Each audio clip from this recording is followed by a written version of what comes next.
संवैधानिक इतिहास पढ़ रहे थे। आप लोग बताइए ईस्ट इंडिया कंपनी की स्थापना कब हुई थी? 1900 ईस्ट इंडिया कंपनी 1965। अरे 31 दिसंबर 1600 कहाँ हुई थी? लंदन में। लंदन में हुई थी। ईस्ट इंडिया कंपनी का पहला व्यक्ति कौन आया था भारत?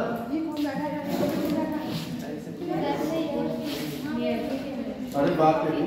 ईस्ट इंडिया कंपनी का पहला व्यक्ति कौन आया था भारत में? हॉकिंस। फिर हमने बताया था उसे उपनिवेशित व्यापार की अनुमति नहीं मिली। उसके बाद दूसरा व्यक्ति कौन आया था? फिर हमने टॉमस रो की बात करी थी। उसके बाद हमने बताया था कंपनी को कंट्रोल करने के लिए पहला एक्ट कौन सा आया था? Regulating act 1773। और उसी के तहत भारत में पहला सुप्रीम कोर्ट बना था। उसमें 4 न्यायाधीश थे। मुख्य न्यायाधीश कौन थे? एलिजा इंपे। उसी समय बोर्ड ऑफ डायरेक्टर की क्या हुई थी? स्थापना। बंगाल का गवर्नर क्या कहलाया जाने लगा था? बंगाल का गवर्नर जनरल। ठीक है। उसके बाद हमने कौन सा एक्ट पढ़ा था? पिट्स इंडिया एक्ट, एक सेटलमेंट एक्ट। यहीं तक तो हुआ था। चलिए अगला एक्ट डाल दीजिए। Charter act 1813। 1786 भी नहीं हुआ था शायद। रुकिए देखिए 1786 का चार्टर एक्ट मत डालिए। 1786 का संशोधन अधिनियम। 1786 का संशोधन अधिनियम।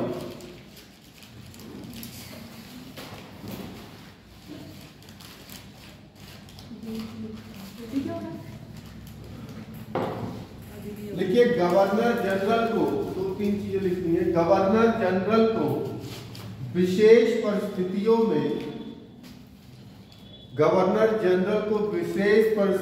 में अपनी परिषद के निर्णय को निरस्त करने का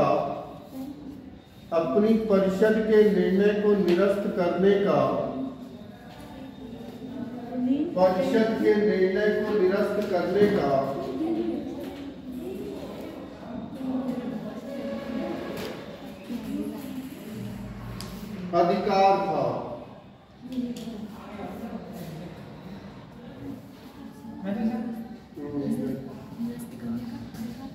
अधिकार दे दिया गया या अधिकार था।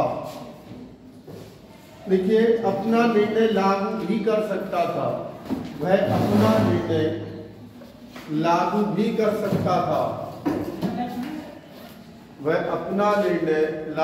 कर सकता था।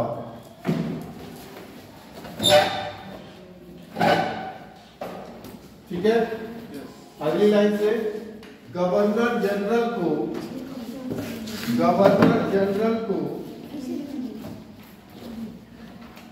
प्रधान सेनापति की शक्ति दी गई।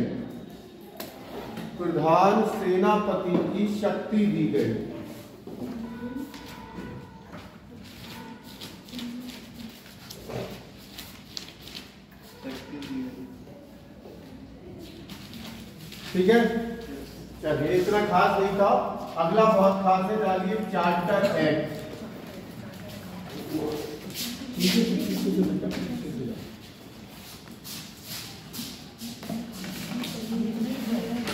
चार्टर एक्ट क्या होता था? चार्टर का मतलब बताइए।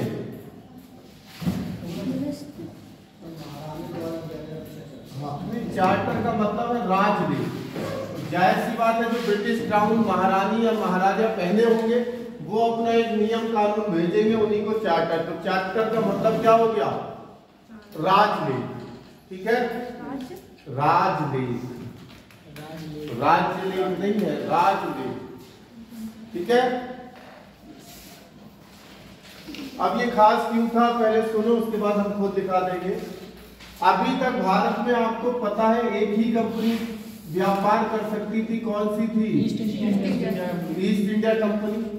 लेकिन इस एक्ट के तहत ईस्ट इंडिया कंपनी, आपको जब मैं लिखवाऊंगा तो पूरा लिखाऊंगा, भी लिख के ना, ईस्ट इंडिया कंपनी का एकाधिकार कर दिया गया समाप्त। एकाधिकार समझते हैं, मतलब अभी तक भारत में केवल एक कंपनी ही व्यापार कर सकती थी, कौन सी? लेकिन अब हाँ, इस एक्ट के तहत एकाधिकार खत्म। अब ब्रिटेन की कोई दूसरी कंपनी भी आकर भारत में व्यापार कर सकती थी। लेकिन चीन का व्यापार, चीन के साथ व चाय के व्यापार पर इनका एकाधिकार बना, यानी ये व्यापार अभी भी कौन करेगी? East India company. इन पर इनका एकाधिकार बनाए रखा गया, कि दिक्कत कोई नहीं। ठीक है। दूसरा, भारत में ईसाई धर्म के प्रचार प्रसार की छूट दी गई। अब ब्रिटेन से वहां से लोग आते थे, जैसे हमारे पंडित होते हैं इस्लाम में, मौलवी होते हैं, ऐसे ईसाई धर्म में जो होते हैं फादर या पोप जैसे कह लेते हैं, वो भारत में आके अब ईसाई धर्म का क्या करेंगे? प्रचार करेंगे, प्रसार, अपने धर्म की अच्छाइयां बताएंगे, जिससे लोग चाहेंगे तो उनके धर्म को अपनाएंगे। ठीक है। दूसरी सबसे महत्वपूर्ण चीज, भारतीय शिक्षा पे सबसे पहले इसी समय 1 लाख रुपए खर्च करने की व्यवस्था की गई, और इस समय 1 लाख रुपए की कीमत बहुत। तो भारत की शिक्षा पर 1 लाख रुपए खर्च करने की व्यवस्था किस एक्ट में की गई थी? कंपनी का एकाधिकार कब समाप्त हुआ? लेकिन दो चीजों पे एकाधिकार बना रहा, और ईसाई धर्म के मिशनरियों को यहाँ पे धर्म प्रचार की क्या दी गई? तो ये 4-5 चीजें हैं जो आपको लिखनी होगी। ठीक है, लिखेंगे चाय के साथ मतलब सर चाय का व्यापार सिर्फ ईस्ट इंडिया कंपनी करती है। इस पे एकाधिकार बना रहा, बाकी सारी चीजों पे एकाधिकार रखा गया। बाकी कोई भी व्यापार करो कोई दिक्कत नहीं, इस पर एकाधिकार रहेगा। जैसे हम गुलाम थे, ऐसे चाइना भी, तिब्बत भी गुलाम था। अब बस हमारे वहां एक विद्रोह पड़ा था, अब तो मुझे ध्यान नहीं है, बहुत पहले चाइना की हिस्ट्री पढ़ी थी, दिब्बा विद्रोह। अंग्रेज ऐसे ही उतरते थे समुद्र किनारे से, वो लोग डिब्बा मार मार के भगा देते थे, उसी को कहा गया डिब्बा विद्रोह। उन्होंने चाइना आजाद करा दिया, मतलब तिब्बत। ठीक है, चलो वो तो बात की बात है। अभी हम लिखेंगे ईस्ट इंडिया कंपनी का, आप पूरा नाम लिखिए, आप EIC नहीं लिखेंगे क्योंकि आप भूल जाएंगे तो दिक्कत होगी। ईस्ट इंडिया कंपनी का व्यापारिक एकाधिकार समाप्त कर दिया गया। ईस्ट इंडिया कंपनी का व्यापारिक एकाधिकार समाप्त कर दिया गया।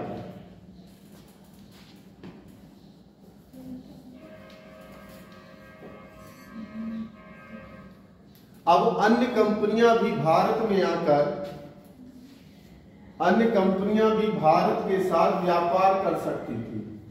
अन्य कंपनियां भी भारत के साथ व्यापार कर सकती थी।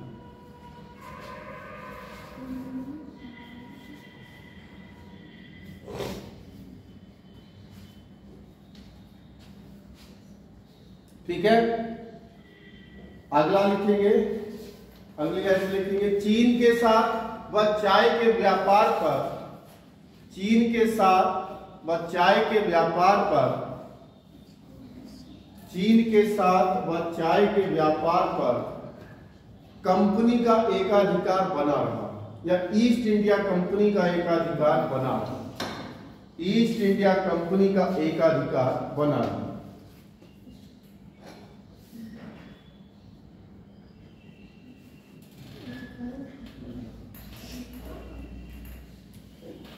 ईस्ट इंडिया कंपनी का एकाधिकार बना। ठीक है, आगे लिखेंगे, ब्रिटिश को भारत में ईसाई धर्म, ब्रिटिश को भारत में ईसाई धर्म के प्रचार करने की अनुमति मिली या अनुमति दी गई। ईसाई धर्म के प्रचार करने की अनुमति दी गई। ईसाई धर्म के प्रचार करने की अनुमति दी गई।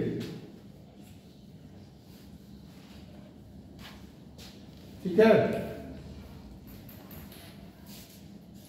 अगला लिखेंगे, भारतीय शिक्षा के विकास पर, ये लाइन बहुत इंपॉर्टेंट है, पूछी गई है कई बार। भारतीय शिक्षा के विकास के लिए 1 लाख रुपए का प्रावधान, भारतीय शिक्षा के विकास के लिए 1 लाख रुपए का प्रावधान। भारतीय शिक्षा के विकास के लिए 1 लाख रुपए का प्रावधान।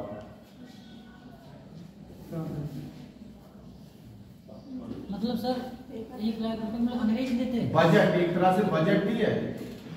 अब अंग्रेज कहीं से लाए, चाहे वो यहीं से वसूले। अब यहाँ से जो पैसा वसूलते थे कायदे के था, तो वो अपने पास ही रख लेते थे, ले जाते थे। लेकिन आप वो क्या करेंगे, हमारी शिक्षा का क्या करेंगे, विकास करेंगे। ठीक है। अगला इसमें देखो, फिर कंपनी के एकाधिकार को लिख लो 20 वर्ष के लिए बढ़ा दिया। तो परमिशन मिलती थी, लिख लो कंपनी के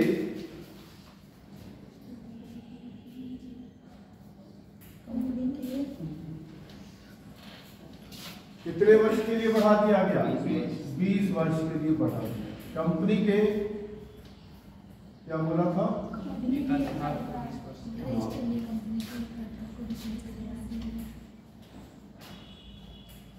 20 साल बाद एक्ट आते थे, तो कंपनी के अधिकार को कितने साल के लिए रिन्यू कर दिया, 20 साल।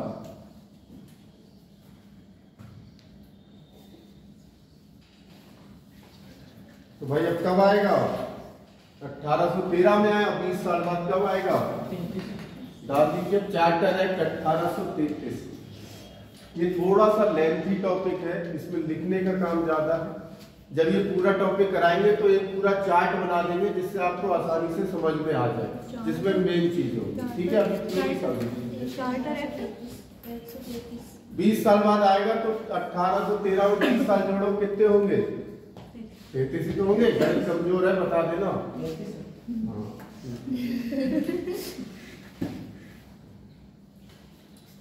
चलिए, अब देखिए इसमें 2-3 चीजें खास हुई, दिखाते हैं। पहले समझिए, लिखवा तो सब देंगे, लेकिन खास आज जो आपको रखनी है यार, जो कंपनी का एकाधिकार था 2 चीजों पे रह गया था। किस किस पे, चाय पर और, लेकिन इस वाले एक्ट में ये पूरी तरह से क्या कर दिया गया, अब कंपनी का एकाधिकार पूरी तरह से खत्म। अब कोई भी चाहे तो भारत में व्यापार कर सकता था। दूसरा, अब तक हमने पहले एक्ट में बताया था, बंगाल के गवर्नर को क्या कहा जाने लगा, बंगाल का गवर्नर जनरल, बताया था कल परसों। ठीक है। अब इस एक्ट में क्या हुआ, जो बंगाल का गवर्नर जनरल था, इसको कन्वर्ट कर दिया गया किसमें, भारत का गवर्नर। वायसराय भी नहीं मिलेगा बेटा आपको 1858-57 से पहले। ठीक है। तो इस समय अब बंगाल का गवर्नर जनरल क्या कहलाने लगा, भारत का गवर्नर। मतलब अब तक जो इनका आधिपत्य था वो इन्होंने कहां पे बना रखा था, बंगाल वाले क्षेत्र में। लेकिन अब धीरे धीरे पूरे भारत पे कब्जा हो चुका था इंडिया का। और पहले गवर्नर जनरल आपसे कोई पूछे तो लॉर्ड विलियम बेंटिंक। कौन थे ये, इनके बारे में और कोई खास बात बताओ। अरे बहुत बड़ी खास बात है, इन्होंने राजा राममोहन राय के साथ मिलकर सती प्रथा का अंत किया। भारत में सती प्रथा का अंत किसने किया था, किसके साथ मिलके, क्या होती थी सती प्रथा, मतलब जिंदा जलाना। पति अगर मर गया तो पत्नी को क्या कर दिया था। इसी का दूसरा उदाहरण आप लोग हिस्ट्री में पढ़ेंगे, जौहर, राजस्थान में देखने को मिलता था। जब कोई अरे सुनो, हाँ क्या होता है जौहर, जौहर में क्या होता है, जब कोई राजपूत राजा मृत्यु की ओर होता है, राजपूत महिलाएं अपने आप को सुरक्षित नहीं पाती है, तो विशालकाय अग्निकुंड जलता है, हम तो सब सामूहिक रूप से क्या हो जाती है, इसमें भी जिंदा चल रही, उसमें भी जिंदा चल रही, तो लगभग हम सिमिलर कह सकते, बस यहाँ एक वहाँ सामूहिक। ठीक है। रानी पद्मावत आपने सुना होगा, अलाउद्दीन खिलजी वाली कहानी, उसमें भी जौहर का जिक्र आया। ठीक है। चलिए लिखवा लेते हैं, फिर इसके बाद और बात करेंगे। इसकी कार्यकारिणी परिषद को भी कम कर दिया गया या बढ़ा दिया गया, वो सारी चीजें लिख लेते हैं। ठीक है। लेकिन इस एक्ट में लेकिन ईस्ट इंडिया कंपनी के एकाधिकार को पूर्णतः समाप्त कर दिया गया। ईस्ट इंडिया कंपनी के एकाधिकार को पूर्णतः समाप्त कर दिया गया।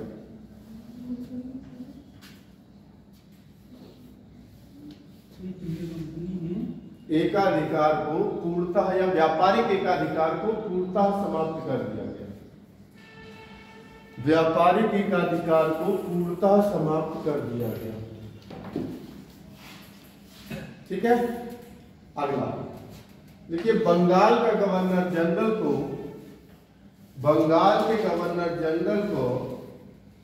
अब भारत का गवर्नर जनरल बना दिया गया। बंगाल के गवर्नर जनरल को भारत का गवर्नर जनरल बना दिया गया।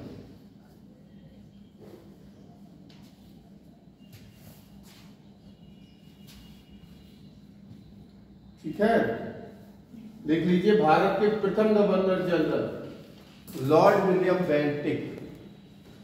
भारत के प्रथम governor general Lord William Bentinck. ये लास्ट में मुझे याद दिला देना, इनकी सबकी ट्रिक बता दूंगा, कौन से अंतिम थे कौन से पहले, बहुत आसानी से याद हो जाए। ठीक है, भारत के प्रथम governor general Lord William Bentinck. Lord William Bentinck.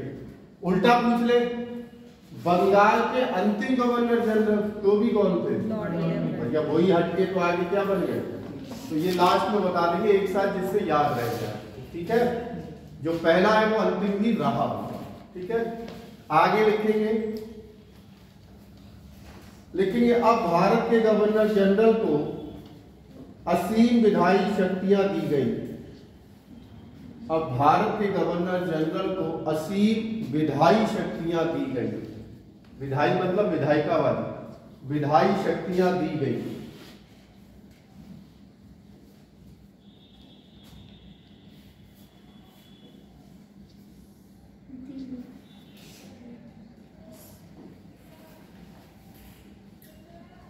ठीक है, लिखेंगे गवर्नर जनरल की कार्यपालिका व विधायी शक्तियों को अलग कर दिया गया।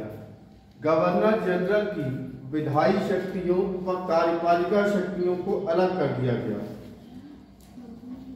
की विधायी शक्तियां व कार्यपालिका शक्ति को अलग कर दिया गया।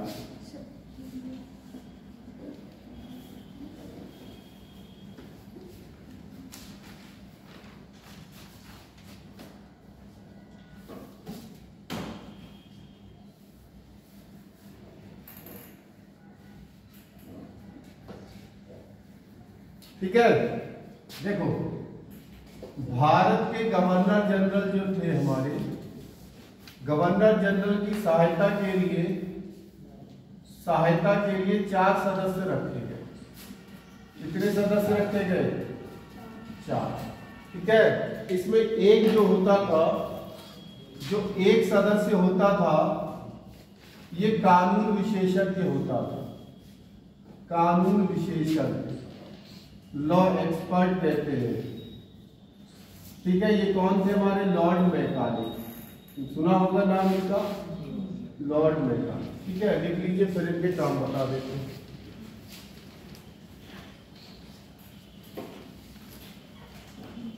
ठीक है, 3 सदस्य कार्यपालिका के थे।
पूरी क्वालिटी की कॉपी है।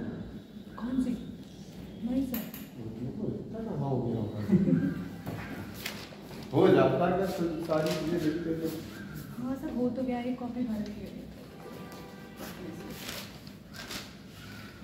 लिख गया। तो लॉर्ड मैकाले हमारे क्या थे?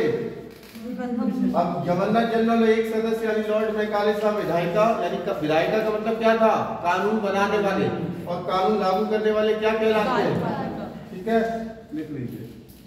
चलिए आप लिखेंगे, इसमें एक चीज नोट करके लिखिए, बहुत अच्छी चीज थी लेकिन हो नहीं पाई थी। लिखेंगे सिविल सेवकों के चयन के लिए,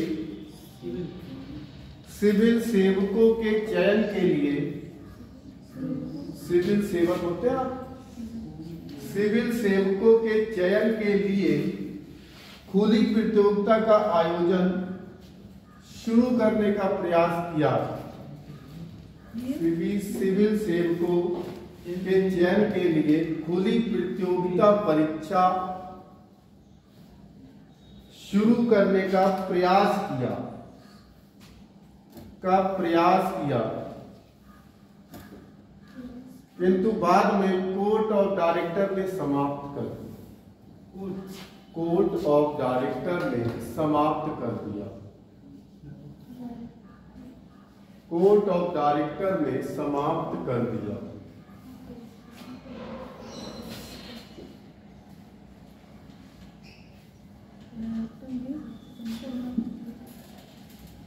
तो आपसे पूछेगा सबसे पहले सिविल सेवकों की परीक्षा का आयोजन किस एक्ट में कोशिश की गई या प्रयास किया गया?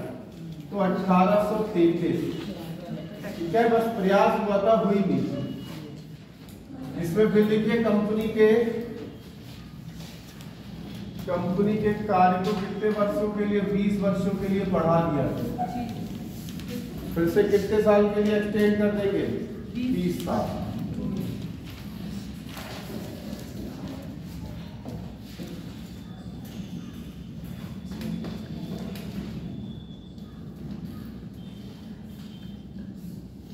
तो अगला एक्ट डाल दीजिए चार्टर एक्ट या चार्टर एक्ट कह दूं, चार्टर अधिनियम कह दूं, तो एक ही बात है, कंफ्यूज मत होना। 1853 ये आखिरी एक्ट है, इसके बाद सब अधिनियम आएंगे। आखिरी एक्ट है।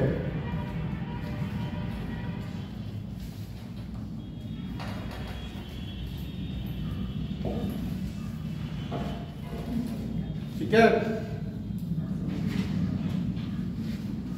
बोर्ड ऑफ डायरेक्टर और बोर्ड ऑफ कंट्रोलर बताया था पिछले क्लास में, याद है? Board of director, board of controller फिर से इंडिया एक्ट में बताया था। बोर्ड ऑफ डायरेक्टर क्या देखता था? आर्थिक मामले, और बोर्ड ऑफ कंट्रोलर कैसे देखता था? राजनीतिक मामले, और राजनीतिक मामले ब्रिटिश में ब्रिटेन में बैठ के, और यहाँ वाले मामले भारत में बैठ के। ठीक है, तो इसी में लिखेंगे ईस्ट इंडिया कंपनी के बोर्ड ऑफ डायरेक्टर के सदस्यों की संख्या 6 कम कर दी गई। ईस्ट इंडिया कंपनी के बोर्ड ऑफ डायरेक्टर की संख्या 6 कम कर दी गई।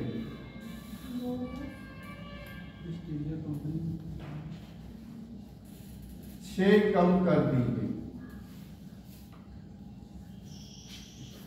ब्रैकेट में डाल दीजिए, 24 थे, 6 कम कर दिए, कितने रह गए? 18।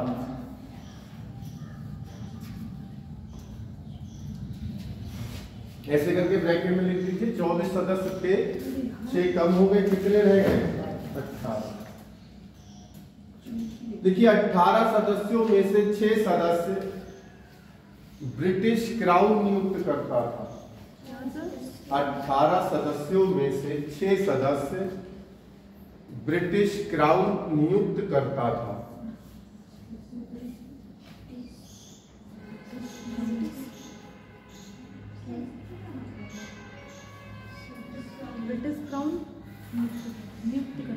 ब्रिटिश क्राउन नियुक्त करता था। क्राउन का मतलब होता है ताज। जो भी ब्रिटेन में ताज पहना होगा वो इनकी नियुक्ति करे। ठीक है, जो राजा होगा। राजा नहीं, रानी गांव होती है। राजा को शक्तियां वहां पता क्यों नहीं दी गई? क्योंकि राजा घर जमाई बनते थे, इस वजह से घर जमाई की वैसे भी इज्जत नहीं, तो वहां भी इज्जत नहीं। ठीक है, चलिए ठीक है, चलिए लिखेंगे। राजा का नाम जरूर होता था कि जो आज पंचमुखी लिखेंगे भी हिस्ट्री में ज्यादा पढ़ने को मिलेगा, लेकिन सारी पावर किसके पास है? रानी साहिबा। ताज भी वही करेंगे, कोहिनूर वाला ताज अभी एक्सपायर नहीं हुई थी, जल्दी में खत्म हुई थी, खत्म हुई थी ब्रिटेन की रानी साहिबा।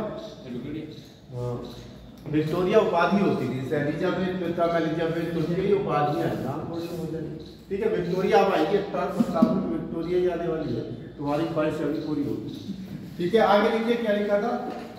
18 सदस्यों में से 6 सदस्य। हाँ, देखिए सिविल सेवकों की भर्ती एवं चयन,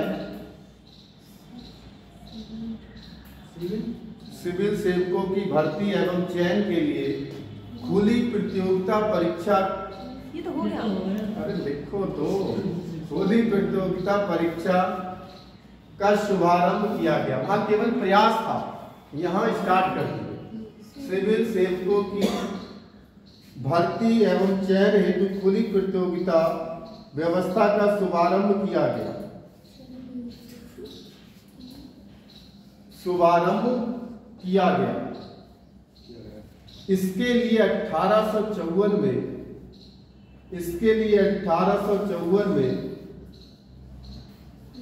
मैकाले समिति की नियुक्ति की गई।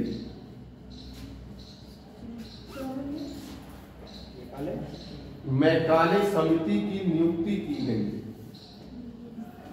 लॉर्ड मैकाले भी कहते बाद में, मैकाले समिति की नियुक्ति की गई। ठीक है, तो किस एक्ट के तहत हमारे सिविल सेवकों की परीक्षा होने लगी? 1853। हालांकि इस समय और भी कुछ खास हुआ था, कोई किसी को याद है?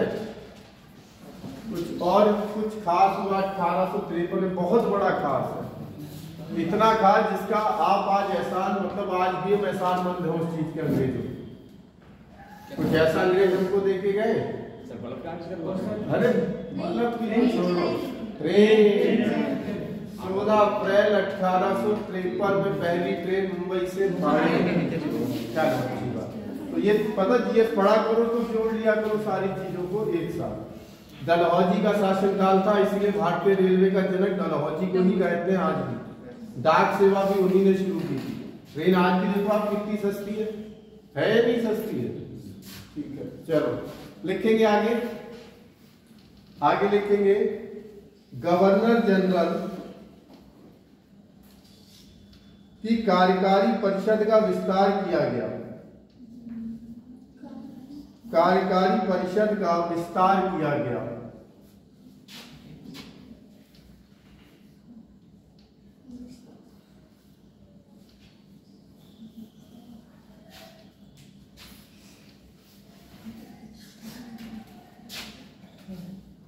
पहले 4 थे, अभी लिखवाए थे 4 सदस्य थे हेल्प के लिए, अब 8 और बढ़ा दिए, ये क्या हो गए 12।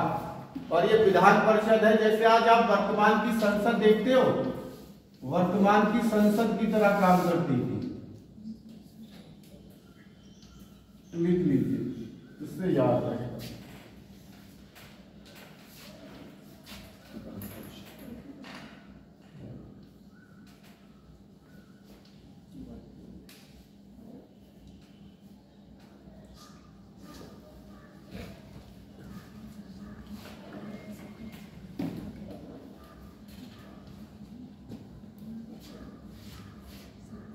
ठीक है, अब ये आखिरी एक्ट था। अभी आपको बताया एक बीच में बहुत बड़ी घटना हुई थी भारत में, जिसे भारत का पहला विद्रोह भी कहा जाता है। और आप सभी को पता है वो घटना क्या हुई थी। हालांकि हाँ बिल्कुल सही है, हालांकि आप हिस्ट्री में इसको डिटेल से पढ़ोगे, लेकिन फिर भी इसकी झलक हमारी पॉलिटी पे भी पड़ती है, क्योंकि एक्ट अधिनियम चेंज होंगे। अब तक जितने चार्टर एक्ट आ रहे थे वो यहीं से खत्म हो गए। 1857 क्रांति सुनी है? लिखवाने का तो मेरा कोई विचार नहीं है, आप अपने आप हिस्ट्री वाले जो भी पढ़ाएगा वो वहां लिखाएगा और बताएगा। बता देता हूँ हुआ क्या था। 1857 क्रांति की शुरुआत कैसे हुई, कोई बताएगा? है हाँ, चर्बी के देखो, किसी भी किसी भी क्रांति की कोई एक चीज नहीं हो सकती। हाँ, एक चीज नहीं हो सकती किसी भी क्रांति के पीछे कई कारण थे। ठीक है, कारण कई क्या थे? जैसे बहुत सारे सामाजिक कारण थे। जैसे अंग्रेज हमारी जो हिंदू प्रथाएं थी उन पर रोक लगा रहे थे, जैसे सती प्रथा रोकी, विधवा विवाह को बढ़ावा दिया उन्होंने। ठीक है, तो ये थी तो अच्छी चीज है, लेकिन उस समय भारतीयों को लग रहा था ये हमारे धर्म के साथ छेड़छाड़। ठीक है, आर्थिक चीजें, हमारे यहाँ टैक्स बढ़ते जा रहे थे, और क्या वो व्यापार में क्या हो रही थी, वृद्धि नहीं हो रही थी, उद्योग धंधों की कमी हो रही थी, ये आर्थिक कारण थे। कुछ सैनिक कारण भी थे, सेना में संख्या ज्यादा सैनिकों की भारतीय होती थी, लेकिन उनके साथ भेदभाव होता था कि भैया पेंशन को लेकर, सॉरी वेतन को लेके, भत्तों को लेके वो अंग्रेजों को ज्यादा दी जाते थे हमारे मुकाबले, तो ये भेदभाव था। पहले चिट्ठी देना फ्री था, ये जो सैनिक थे उनको चिट्ठी अपने घर फ्री में लिख सकते थे, लेकिन वो भी डलहौजी ने बंद करा दिया। ठीक है, दूसरा क्या करा, हर सैनिक को समुद्र पार जाकर युद्ध करना अनिवार्य कर दिया, और समुद्र पार जाने से हम बहुत डरते थे। क्यों डरते थे बताओ? धर्म भ्रष्ट। आप सुना होगा, राजा राम मोहन राय का नाम सुना है? हाँ, अकबर नाम सुना ही होगा राजा का। अकबर पहले वाले नहीं, दूसरे वाले, जिनके बारे में शायद ना सुना। हाँ, अकबर द्वितीय की पेंशन बढ़वाने के लिए राजा राम मोहन राय जा रहे थे समुद्र पार करके बैठे। तो जितने हिंदू हमारे पुरोहित थे, पंडित थे, उन्होंने कहा समुद्र पार करके मत जाओ, आपकी मृत्यु हो जाए। बोले क्यों? अंग्रेज आ रहे हैं, पुर्तगाली आ रहे हैं, सब आ रहे हैं, उनकी तो कुछ नहीं हुआ। बोले वो हिंदू नहीं है, आप हिंदू हो, अगर आप समुद्र पार करके गए तो आपकी मृत्यु हो जाएगी। लेकिन उन्होंने इस बात को माना नहीं और वो चले गए। और बताते कि वहां जैसी पेंशन बढ़वाई, और पेंशन बढ़वा के जैसी जहाज में पैर रखा वैसी उनकी क्या हो गई? अब यहाँ फैल गया। देखा, हमने तो कहा था मरोगे, लेकिन तुम मर गए। कुछ ना कुछ अब्बा तो वही फैली। हालांकि कारण कुछ और था मौत का। कारण क्या था? मेनिंजाइटिस का अटैक पड़ गया था। ब्रिटेन में ठंड बहुत होती है, जैसे आपके घर वाले ठंड आ गई है, आप लोग चाय पियोगे, देखो ये आपत्ति है, किसी से छुप के थोड़ी ना पीते हो, सामने पी सकते हो। वहीं शराब अगर पीने को कही जाए, जो भी, पहली बात तो कभी पीना मत, लेकिन जो भी पीता वो छिप छिपा के तो पीता है। लेकिन ब्रिटेन में ऐसा नहीं है, वहाँ ठंड इतनी पड़ती है, इतना रम और जो विस्की है कॉमन है चाय से, क्योंकि इतनी ठंड अगर वो बच्चों को पिलाएंगे नहीं ना तो उनके फेफड़े सिकुड़ जाएंगे, मर जाएंगे। तो उनसे भी राजा राम मोहन राय से सबने कहा भैया पी लो, लेकिन नहीं, हम पीते ही नहीं, हम क्यों पिए? तो वही ठंड के कारण उन्हें पड़ गया मेनिंजाइटिस का अटैक, और उनकी क्या हो गई? लेकिन भारत वालों में तो पहले भी देखा, हमने तो कहा था ऐसा। तो इसीलिए सैनिक घबरा गए थे, और इन्होंने सैनिक पार करके जाने से क्या कर दिया? तात्कालिक कारण हम लोग को पढ़ाया जाता है। तात्कालिक कारण क्या था? एक नाम सुना होगा आपने, मंगल पांडे, सुना है? मंगल पांडे, बैरकपुर छावनी कहाँ पड़ती है? बैरकपुर छावनी कहाँ है? वेस्ट बंगाल, पश्चिम बंगाल। मंगल पांडे वहां के सैनिक थे, पांडे नाम की पता लग रहा है, पंडित जी है। तो वहां अंग्रेजों ने अपनी एक पुरानी बंदूक बंद की थी, ठीक है, ब्राउन ब्रेस, और उसकी जगह एक नई बंदूक लाए थे रिफिल। तो उसमें जो कारतूस डालने पड़ते थे उन्हें मुंह से खींचना पड़ता, और उसमें लगी थी गाय और सूअर की चर्बी। गाय जितनी पवित्र थी हिंदू धर्म के लिए, उतनी ही बुरा या हराम माना जाता है इस्लाम में सूअर। तो इसी वजह से इन्होंने सबसे पहले मना करा। इन्होंने तो अपने अधिकारी ह्यूसन और बात की क्या कर दी? हत्या। लेकिन फिर भी इनको फांसी हो गई। लेकिन क्रांति की शुरुआत यहाँ से नहीं। क्रांति उसे कहते हैं जो 5 या उससे ज्यादा लोगों द्वारा की जाए। जैसे चोरी डकैती में फर्क क्या है? तो यही फर्क है, तो यहाँ से शुरुआत नहीं। ये खबर जब मेरठ पहुंची तो मेरठ के सैनिकों ने विद्रोह कर दिया, और विद्रोह करने के बाद हथियार लूटे, दिल्ली पहुंच गए। बहादुर शाह जफर उस समय बादशाह थे, और उनको राजा घोषित कर दिया। वहां से इस क्रांति की शुरुआत।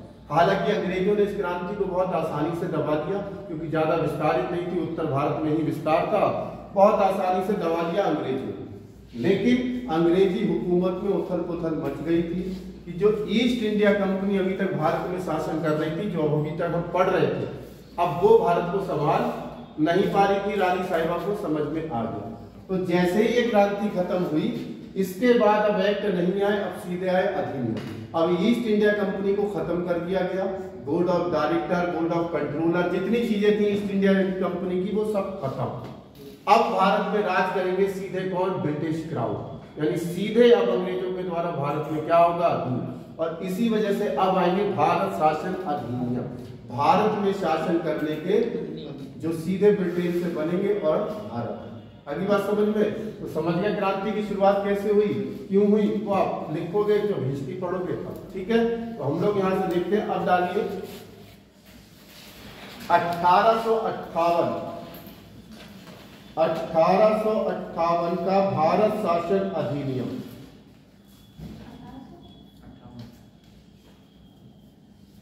1857 का भारत शासन अधिनियम, सॉरी 58 बोला है ना, 1858, 57 में तो क्रांति हुई, 1858 में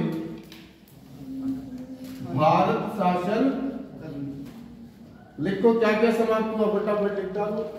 लिखो ईस्ट इंडिया कंपनी समाप्त। मैं शॉर्ट में लिख रहा हूं, आप पूरा नाम लिखिए।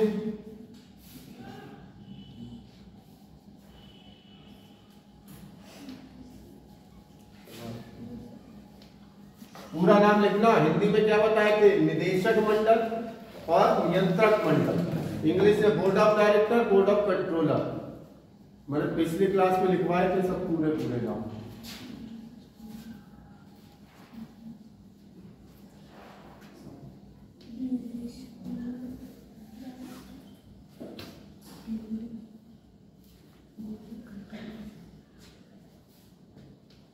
खोला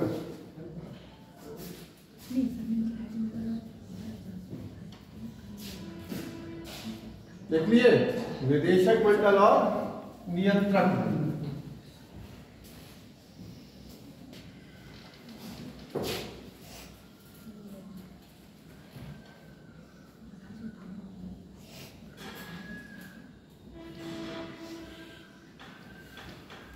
भारत में शासन कौन करेंगे आप?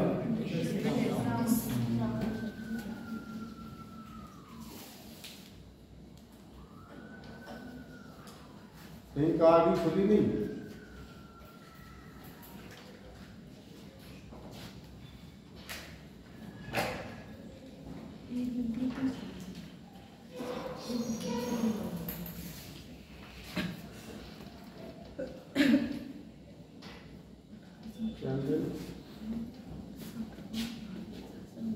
टूट सकती है क्या?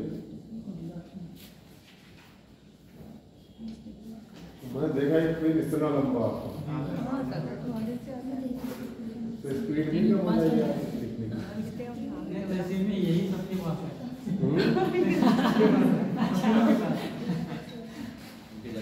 बोलो पेन और ये स्टेपल मशीन बाहर को जोड़ करके बोले आओ। और ध्यान रखते हैं। चलिए, भारत का शासन किसके पास चला गया? ब्रिटिश का। अभी तक क्या होता था, भारत का चलेगा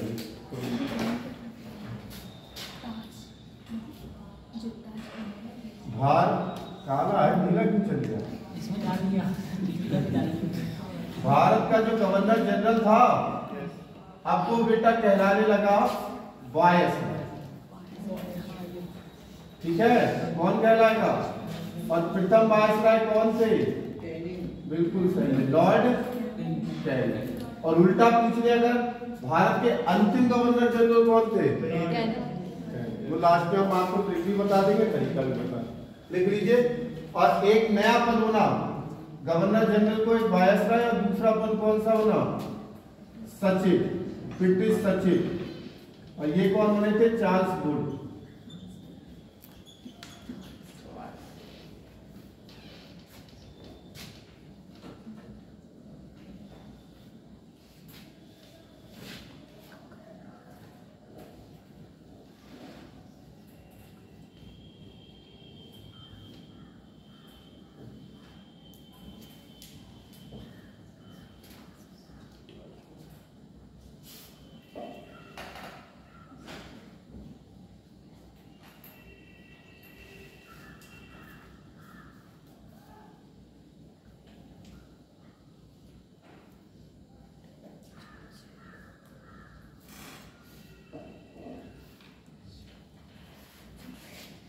ठीक है।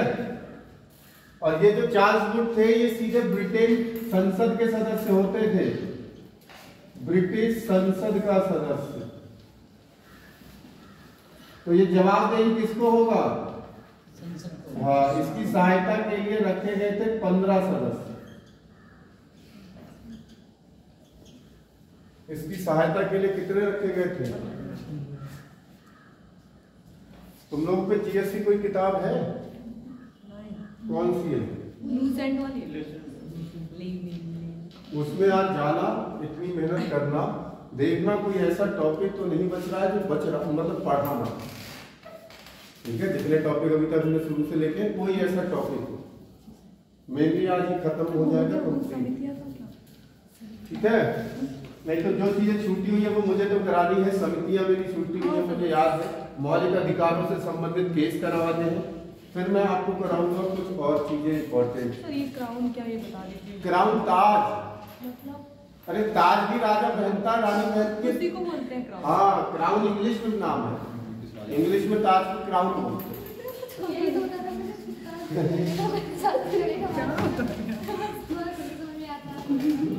पूरा बताओ तभी तो आएगा। ठीक है, अब जानिए 1861 का भारत परिषद अधिनियम या भारत शासन अधिनियम। 1861 का भारत परिषद अधिनियम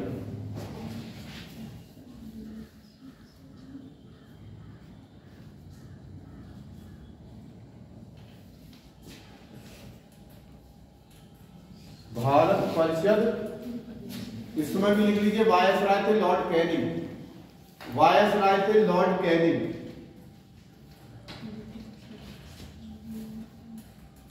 लिखिए मंत्रिमंडलीय व्यवस्था, मंत्रिमंडलीय व्यवस्था ब्रैकेट में विभागीय प्रणाली, मंत्रिमंडलीय व्यवस्था ब्रैकेट में विभागीय प्रणाली की नींव डाली गई।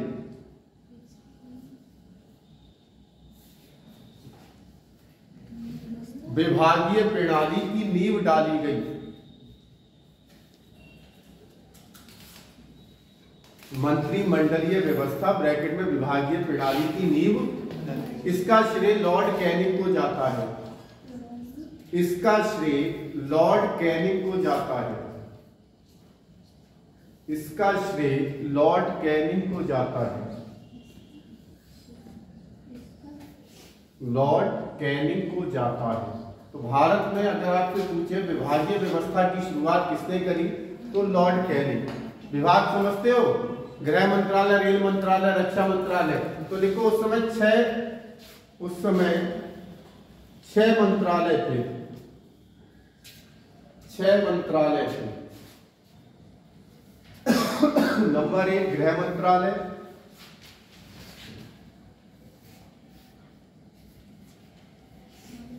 नंबर 1 गृह मंत्रालय, नंबर 2 राजस्व मंत्रालय, राजस्व पैसा वसूली वाला राजस्व मंत्रालय, नंबर 3 सैन्य मंत्रालय, सैन्य मंत्रालय, नंबर 4 कानून मंत्रालय, कानून मंत्रालय, नंबर 5 वित्त मंत्रालय, वित्त मंत्रालय, और लास्ट नंबर 6 लोक कार्य, लोक कार्य।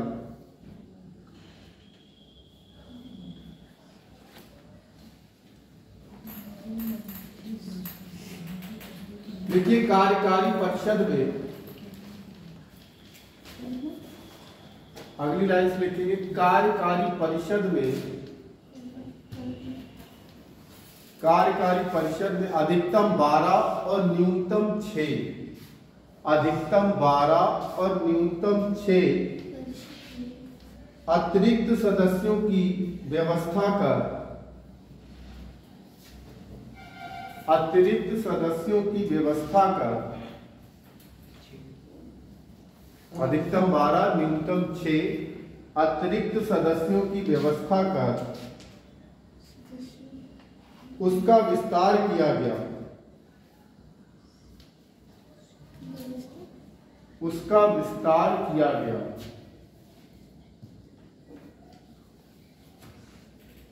जो वायसराय द्वारा मनोनीत किए जाते थे, जो वायसराय द्वारा मनोनीत किए जाते थे, वायसराय द्वारा मनोनीत किए जाते थे।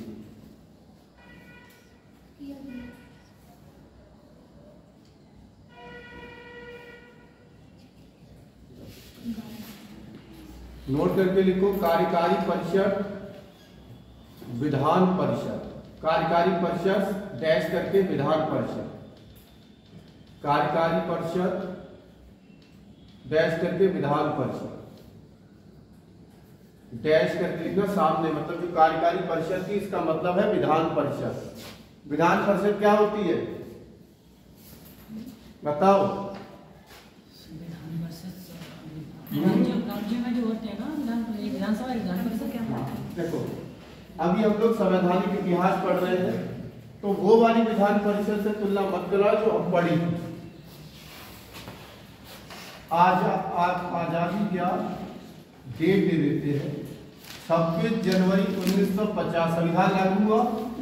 इसके बाद जो संसद थी, इसके बाद क्या बन गई? इससे पहले संसद को जो कहते थे वो विधान परिषद थे। आप समझ गए? वो जो हमने पढ़ी है राज्यवादी जो 6 राज्यों में, उसकी चर्चा नहीं है, इसीलिए ये टॉपिक हम पहले भी पढ़ा थे। जैसी आज संसद है ऐसी ही आजादी से पहले क्या थी? जो कार्यकारी परिषद है वो एक तरह से क्या है, तभी उसमें 6 मंत्रालय हैं, उसमें मंत्री होंगे, मतलब उनके जो भी हेड होंगे उनके मिनिस्टर होंगे। ठीक है, चलिए आगे लिखेंगे शासन का विकेंद्रीकरण शुरू किया गया। शासन का विकेंद्रीकरण शुरू किया गया। शासन का विकेंद्रीकरण शुरू किया गया।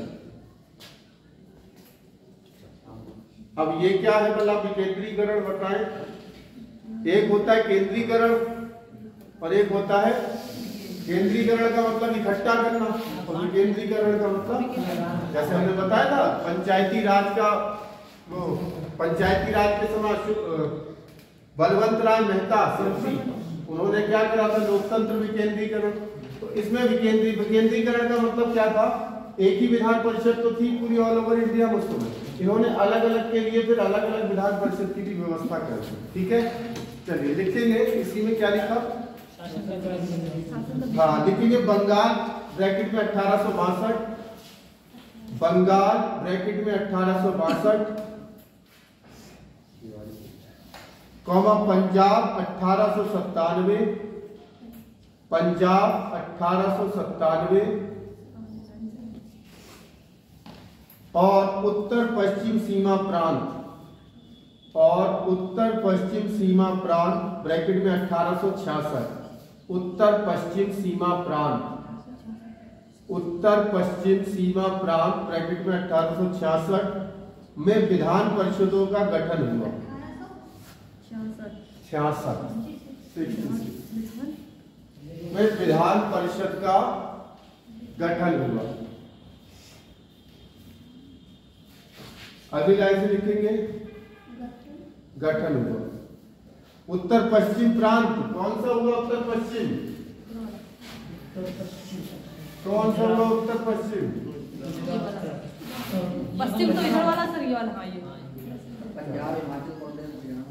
ठीक है, अगर लिखो इसी में लिखेंगे, इसी में लिखेंगे लास्ट लाइन, वायसराय आपत्तिजनक स्थिति में अध्यादेश जारी कर सकता था। वायसराय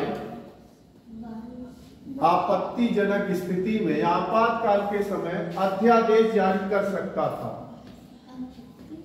अध्यादेश जारी कर सकता था।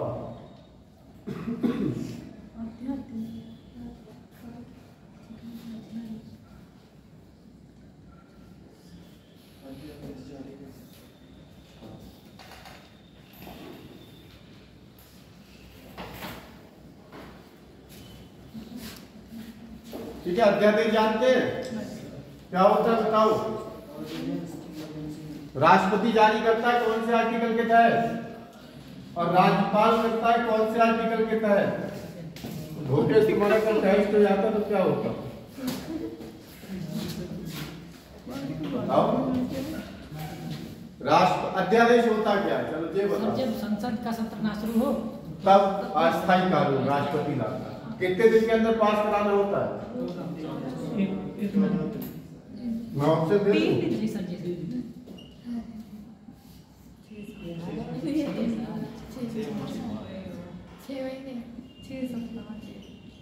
छह दिन होगा, 6 दिन।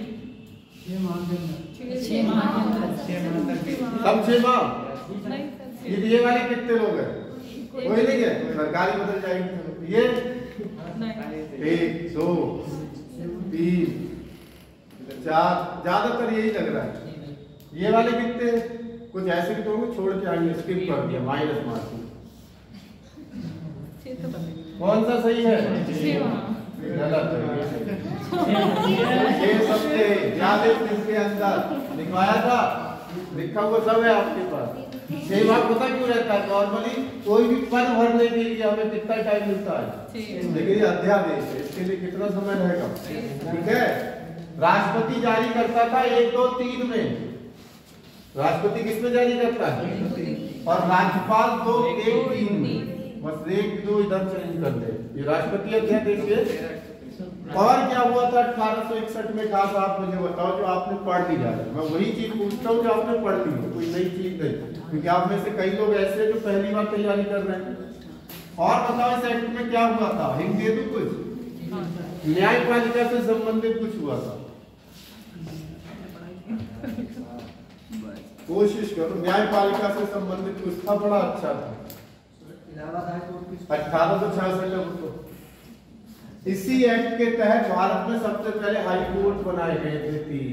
लिखवाया था 1862 में कलकत्ता, मुंबई और 1866 में इलाहाबाद, और 100 साल बाद याद रखना 1966 में दिल्ली, क्योंकि एक ही यूपी है जिसके पास खुद का हाई कोर्ट। ठीक है, चलो अच्छी बात। अगला डाल दीजिए 1813 का भारत परिषद को 1873 का भारत परिषद अधिनियम, 1813 का भारत परिषद अधिनियम वो 73 सॉरी 13 का हो चुका परिषद अधिनियम 73। देखो, ईस्ट इंडिया कंपनी को कभी भी भंग करने का प्रावधान था।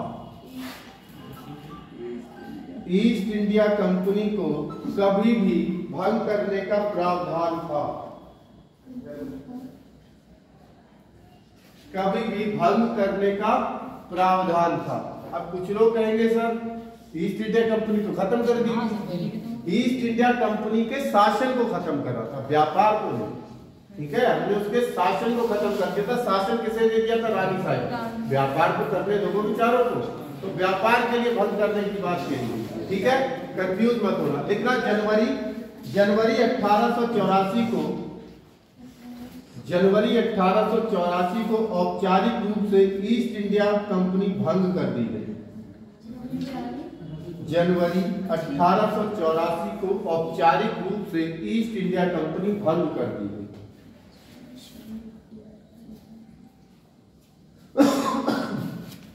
भंग कर दी। ठीक है, ये इतने खास नहीं है। जो उधर वाले थे आजादी से पहले, उसके बाद एक 1858 खास है। अब आएंगे फिर आगे 1909 से 1909, 1919, 1935, ये 3 बहुत खास है।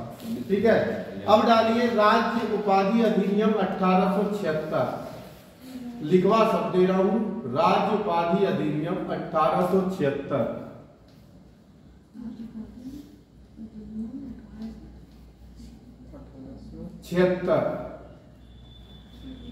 देखिए 28 अप्रैल 1876 को, 28 अप्रैल 1876 को एक घोषणा द्वारा महारानी विक्टोरिया को, एक घोषणा द्वारा महारानी विक्टोरिया को भारत की महारानी घोषित किया गया। भारत की महारानी घोषित किया गया, क्वीन ऑफ इंडिया घोषित किया गया, क्वीन ऑफ इंडिया घोषित किया गया। ठीक है, अगला डालिए भारत परिषद अधिनियम 1892। ये अच्छा है, इसके बाद भी जितने हैं वो सब अच्छे हैं। भारत परिषद अधिनियम 1892।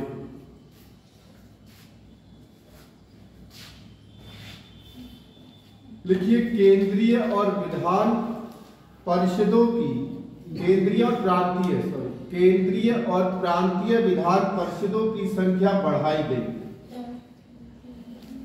केंद्रीय और प्रांतीय विधान परिषदों की संख्या बढ़ाई गई। केंद्रीय विधान परिषद मतलब संसद और प्रांत मतलब जैसे आज राज्य उस समय क्या होते थे, प्रांत। प्रांतीय विधान परिषदों की संख्या बढ़ाई गई। देखेंगे पहली बार निर्वाचन पद्धति की बात सामने रखी गई। पहली बार निर्वाचन पद्धति की बात सामने रखी गई।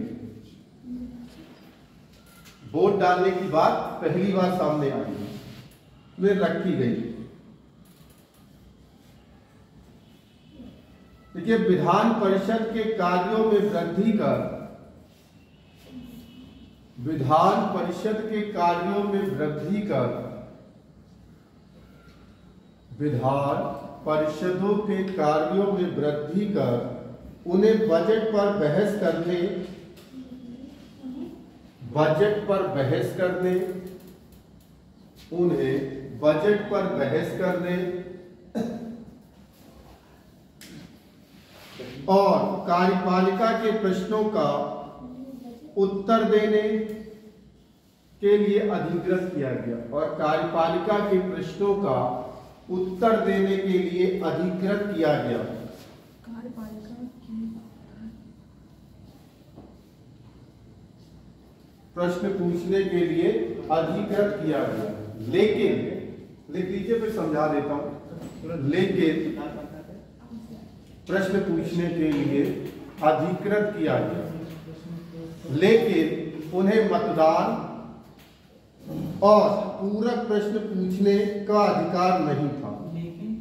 उन्हें मतदान और पूरक प्रश्न पूछने का अधिकार नहीं था।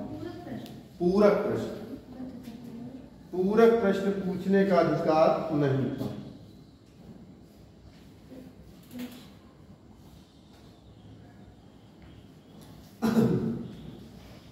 ठीक है सर, जब यहाँ पे ब्रिटिश क्राउन मतलब एक तरह से राज करता था, तो यहाँ पे वोट डालने की क्या जरूरत थी? वो अब शुरू करने की बात कहेगी कि भारतीय लोग भी हिस्सा लें। ठीक है, केंद्रीय विधान परिषद है भारतीय लोग। अब जब हिस्ट्री पढ़ोगे तो एक आंदोलन था, असहयोग आंदोलन। उससे गांधी जी ने बंद कर दिया था चौरी चौरा घटना के बाद। तो उससे नाराज होकर पार्टी बनी थी मोतीलाल नेहरू चित्तरंजन दास की स्वराज पार्टी। वो सबसे पहले पहुंची थी जीत के केंद्रीय विधान परिषद। और विट्ठल भाई पटेल, सरदार पटेल के बड़े भाई, पहले स्पीकर थे, भारत के पहले अध्यक्ष हमारे विट्ठल भाई पटेल। तो इसकी जड़ें आप हिस्ट्री में ज्यादा खंगाल। ठीक है, तो इसी क्योंकि जाहिर सी बात है, कोई भी देश पे आप राज कर रहे हो, अपनी मनमानी चलाओगे तो वो लोग क्या करेंगे भाई, जाहिर सी बात कुछ ना कुछ विद्रोह तो करेंगे। उन्होंने कहा ठीक है भाई, तुम्हें भी चुनाव लड़ने का क्या है। अब देखो वही चीज है ना, थोड़ी हिस्ट्री से फिर क्यों जुड़ रही है, क्योंकि आपको पता है 28 दिसंबर 1885 एक पार्टी बन के आ गई थी। कौन सी party? INC, Indian National Congress party की स्थापना हो चुकी थी। जाहिर सी बात है। और ये जो हम बात कर रहे हैं, कब की बात कर रहे हैं? 1892। अब पहले जैसे अकेला कोई आदमी बात करे नहीं रखी जाएगी, लेकिन एक ग्रुप बात करेगा। कांग्रेस धीरे धीरे बहुत बड़ी पार्टी बनती चलेगी। और इसको आपको ध्यान होगा, इसको लॉर्ड डफरिन के दिमाग की उपज भी कहते थे। डफरिन के समय ये बनी थी, हिस्ट्री में पढ़ोगे। बनाई किसने थी? A.O. ह्यूम, एलन ऑक्टिन ह्यूम, अंग्रेज थे जो कि हर्मिट ऑफ शिमला का संत कहते थे। तो अब पार्टी बन गई। अब पार्टी के सदस्य इकट्ठे होते चले गए। जो छोटी छोटी पार्टियां थी ना, वो मर्ज होकर बनी कांग्रेस। और अब ये बात अपनी रख रही थी कि हम भी चुनाव लड़ना चाहते हैं। अंग्रेज सोचे यार, अगर ये पार्टी क्या करेगी, बन गई तो हमें तो पीछे रहना पड़ेगा भाई। धीरे धीरे तो अंग्रेजों की एक ही नीति थी भारत में, फूट डालो राज करो। उन्होंने हम भारत में कोई युद्ध ज्यादा थोड़ा ना लगे, प्लासी बक्सर, इसके अलावा कोई ज्यादा युद्ध नहीं देखो कि आंध्र मैसूर युद्ध, कर्नाटक युद्ध और युद्ध। वो क्या करते थे? बंगाल के राजा के पास गए, कर्नाटक वाले की बुराई करी, कर्नाटक वाले के पास गए, बंगाल की बुराई करी। वो दोनों लड़े, चुपचाप गद्दी पे आके बैठ गए। फूट डालो राज करो की नीति थी। अंग्रेज सोचे यार, अब तो ये एक होते जा रहे हैं, अब लग रहा है भारत छोड़ना पड़ेगा। लेकिन चलो जाते जाते कुछ ना कुछ तो प्रयोग करके जाएंगे। एक फूट डालो की नीति इन्होंने शुरू करी यहीं पे। और फूट डालो की नीति आप देखोगे 1905 बंगाल विभाजन। इन्होंने क्या करा, कुछ नहीं करा, ऐसे बंगाल था 20 से डिवाइडेशन कर दिया, इधर से हिंदू इधर से मुसलमान। इन्होंने बस केवल एक काम करा, 20 से क्या कर दिया, लॉर्ड कर्जन के समय में इन्होंने विभाजन। यहाँ हिंदू थे, इनने मंदिरों में क्या भिजवा दिए, मंदिरों में गाय का मांस भिजवा दिया। इधर मस्जिदें थी, इनने वहां सुअर का मांस भिजवा दिया। अब इन्होंने भड़काया, खबरें भी फैलवाई कि ये वाला काम ये कर रहे हैं और ये वाला काम ये कर रहे हैं। बस चुपचाप हिंदू मुस्लिम हमारे सांप्रदायिकता में भरे ही रहते हैं और तुरंत फूट पड़ गई। और जो अंग्रेज डालना चाहते थे वो कामयाब रही, क्योंकि इसी का परिणाम 1906 में देखने को मिला। इसी में एक पार्टी बन के आ गई, कौन सी, ठीक है, जो फूट डालने का काम था वो कामयाब रहा। अब हिंदुओं की पार्टी क्या हो गई और मुसलमानों की पार्टी क्या हो गई, जो अंग्रेज ने फूट डाली थी वो काम कर गई। और इसी पार्टी जो फूट डाली, इसी में आग में घी डालने का काम करेगा हमारा अगला अधिनियम 1909 का। इस अधिनियम में क्या करा, इन्होंने चुनाव करा दिए अलग अलग, हिंदू के चुनाव अलग होंगे और मुसलमानों के चुनाव। और जब कोई लीडर बन जाता है ना, नेता, वैसे तो जनता में एक बार तो भावनाएं ना हो कभी, लेकिन अगर कोई लीडर बन जाता है, इसमें पावर आ जाती, वो नहीं चाहता है कि मेरी सत्ता कभी जाए, तो वो नीचे वालों को लड़वाता रहेगा और अपने आप मजे लूटता रहेगा। उसे पता है अगर एक हो गए तो हमारी बादशाहत। और वो जो धीरे धीरे फूट डली थी, देखो कितनी मतलब दिमाग कितना अच्छा अंग्रेज चला के ले जा रहे हैं। ऐसे थोड़ा उन्होंने दुनिया पे राज कर दिया। और देखो कितना बढ़िया उन्होंने बढ़िया 1909 अधिनियम में मुसलमान अपने लीडर अलग चुनेंगे, हिंदू अपने लीडर। आपसे पूछेगा सांप्रदायिकता के आधार पर पृथक मुसलमानों या हिंदुओं के चुनाव कब किए गए या सांप्रदायिक चुनाव कब हुए, तो 1909, वही हमारा अधिनियम पर। क्यों पहुंचा, ये पहुंच ही गया। तो मैंने कहा ना, ये चीज जो अभी पढ़ रहे हो संवैधानिक इतिहास, जो भी इतिहास पढ़ा है, ये सब जब पढ़ के जाओगे तो कहानी दिमाग में बैठती जाएगी। और इतिहास को याद करने का तरीका यही अच्छा है जब आपके दिमाग में पूरी पिक्चर हो। शोले पिक्चर देखी है, 10 साल पहले देखी होगी तुमने, उसकी घोड़ी तक का नाम याद होगा, मन में देखी, याद है। क्यों, एक पिक्चराइजेशन बसती है। हम लोग पढ़ाई को अगर पिक्चराइजेशन की तरह पढ़े ना, अब जैसे ये चीजें मैंने तुम्हें बताई, मुझे उम्मीद है कि याद रहेगी। अब वही है कि अगर उसका क्लास होता तो उस हिसाब से चल रहे होते, तो इसी वजह से आप याद रखना। तो देखो यहीं पे हमारा कौन सा क्या अधिनियम जुड़ जाएगा और समझ गए इसमें होने क्या वाला है, ठीक है। तो डाल दीजिए 1909। हाँ देखो याद है, बसंती था,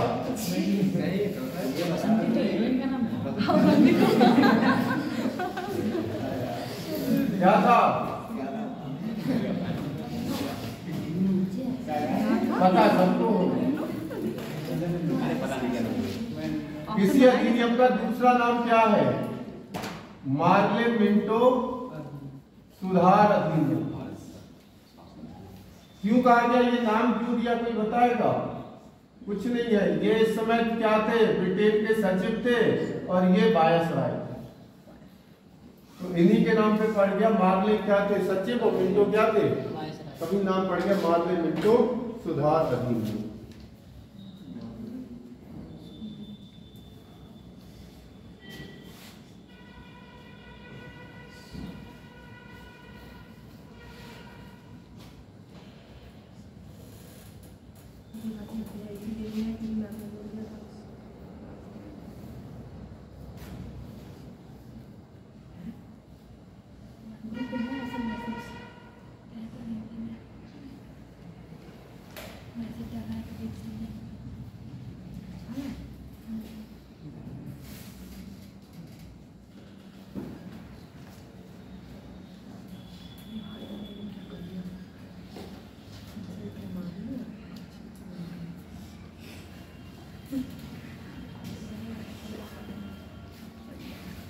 हिस्ट्री में सबसे अच्छा ही पार्ट है ये मॉडर्न हिस्ट्री। 1857 का इतिहास के बाद तो बहुत अच्छा है।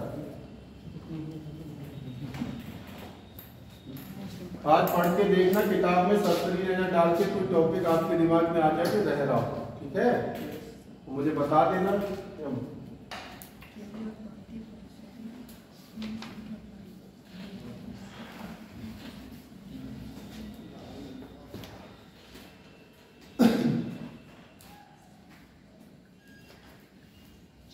शुरू करें, लिख लिया मार्के मिंटो सुधार अधिनियम। देखिए केंद्रीय व प्रांतीय विधान परिषदों में सदस्यों की संख्या बढ़ाई गई। केंद्रीय तथा प्रांतीय विधान परिषदों में परिषदों की संख्या बढ़ाई गई, सदस्यों की संख्या बढ़ाई गई। केंद्रीय तथा प्रांतीय विधान परिषदों में सदस्यों की संख्या बढ़ाई गई।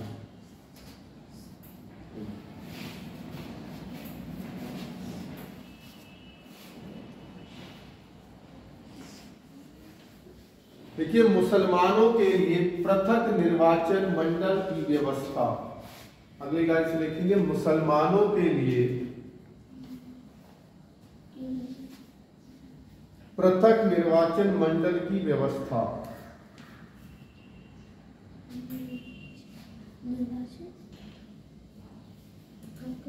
निर्वाचन मंडल की व्यवस्था, पृथक मतलब अलग। किसने बनाई थी मुस्लिम लीग? स्वामी मुल्ला और आगा था। कहाँ बनी थी? ढाका। याद रखने छोटी छोटी चीजें हैं, ठीक है। अगली लाइन से लिख देंगे पहली बार या सर्वप्रथम भारत परिषद और वायसराय की कार्यकारी परिषद में, सर्वप्रथम भारत परिषद और वायसराय की कार्यकारी परिषद में भारतीयों को शामिल किया गया। भारत परिषद और वायसराय की कार्यकारी परिषद में, वायसराय की कार्यकारी परिषद में भारतीयों को शामिल किया गया।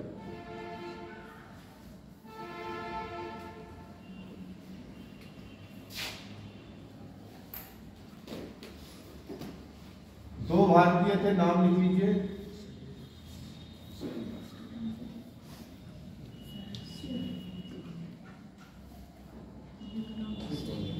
सैयद हुसैन बिलग्रामी और केसी गुप्ता।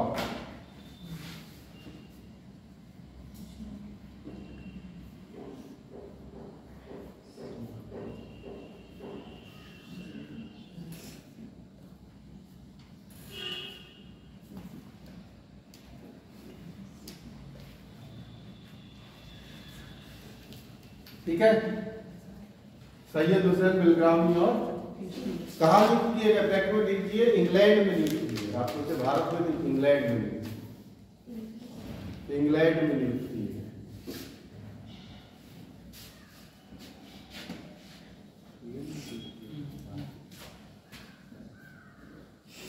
अब हर 10 साल के बाद आएंगे। कब आना है? 1919। इसका नाम क्या था? मॉन्टेग्यू चेम्सफोर्ड अधिनियम। तो नाम यही है, याद रखना। भैया उस समय सचिव थे मॉन्टेग्यू और वायसराय कौन थे? ठीक है।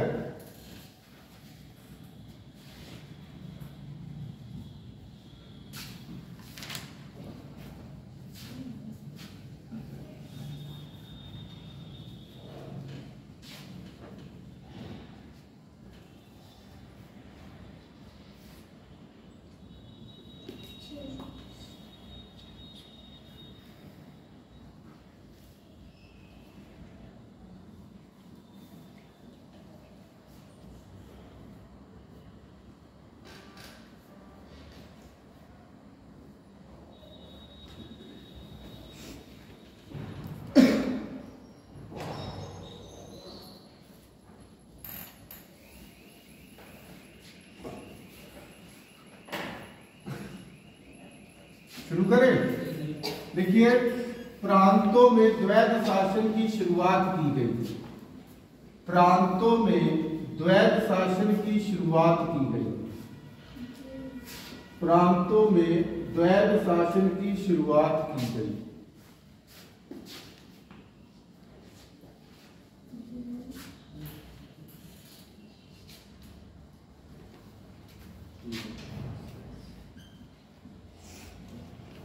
द्वैध शासन मतलब दोहरा शासन।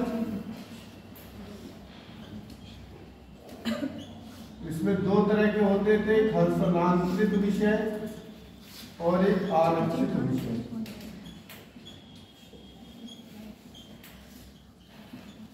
इसमें किनकी हेल्प लेंगे, कौन से विभाग आएंगे, इनमें कौन सा है वो लिखवा देंगे। देखिए द्वैध शासन, तो द्वैध शासन प्रांतों में 1919, अगले वाले में आ जाएगा केंद्र में। जो आज व्यवस्था है वो केंद्र में है, जैसी भारत में व्यवस्था वो 1935 में आई।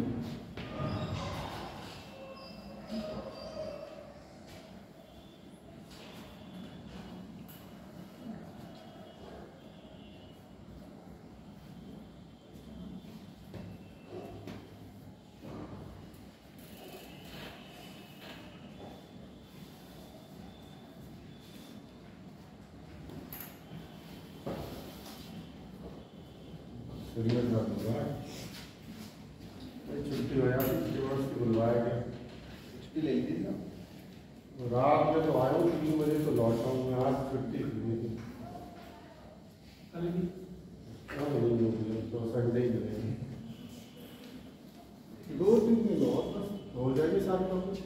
हस्तांतरित विषय में लिखिए, हस्तांतरित विषय में लिखिए उन मंत्रियों की सहायता लेता था जो विधान परिषद के प्रति उत्तरदायी थे। उन मंत्रियों की मदद लेता था जो विधान परिषद के प्रति उत्तरदायी थे।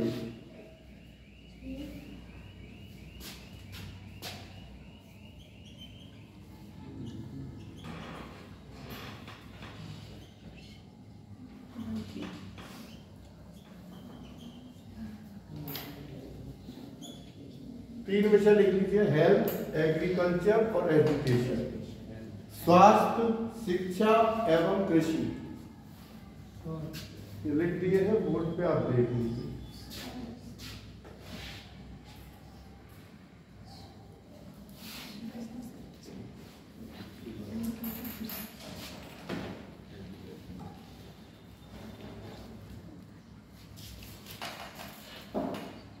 ठीक है, आरक्षित विषय में लिखेंगे, लिखेंगे गवर्नर कार्यपालिका परिषद की सहायता से,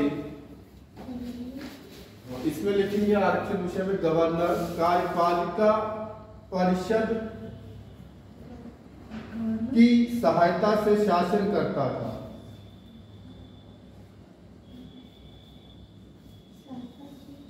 शासन करता था जो विधानसभा के प्रति उत्तरदायी नहीं थे। गवर्नर कार्यकारी परिषद की सहायता से शासन करता था जो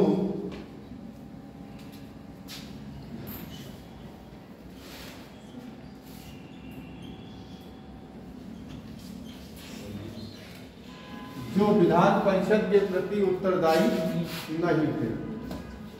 विषय लिख लीजिए, revenue, police, judiciary, finance. Revenue मतलब राजस्व, पुलिस, जुडिशरी न्यायपालिका, फाइनेंस वित्त। हिंदी में लिखना चाहे तो हिंदी में, इंग्लिश में लिखना चाहे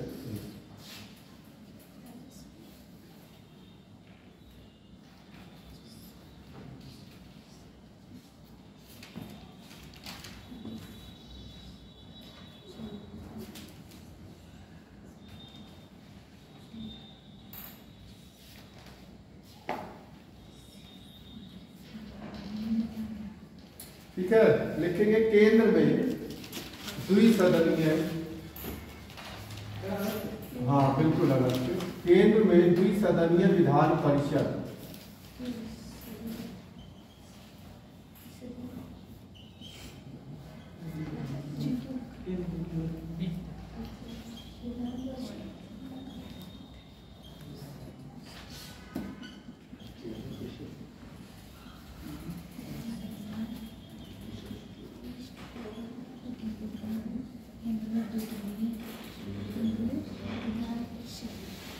जैसे आज होती है निम्न सदन उच्च सदन, ऐसी संसद को विधान परिषद बताया ही अभी। उच्च सदन को राज्य परिषद 7 सीटें थी, निम्न सदन को विधानसभा 145 सीट। कंफ्यूज मत होना, आजादी से पहले और आजादी के बाद।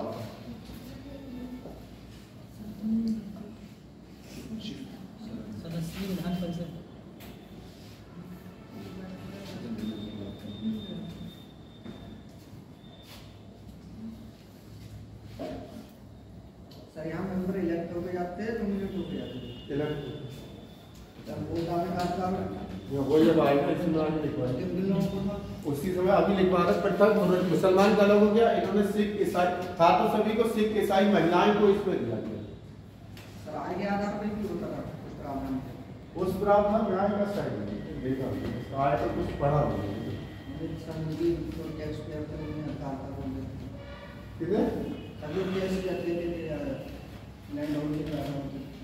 हाँ वो उनको था, उनका परसेंटेज तय था, जैसे नहीं होता है जैसे सबको नहीं होता था, लेकिन इसमें इन्होंने सिखों को, ईसाइयों को, महिलाओं को अधिकार दिया।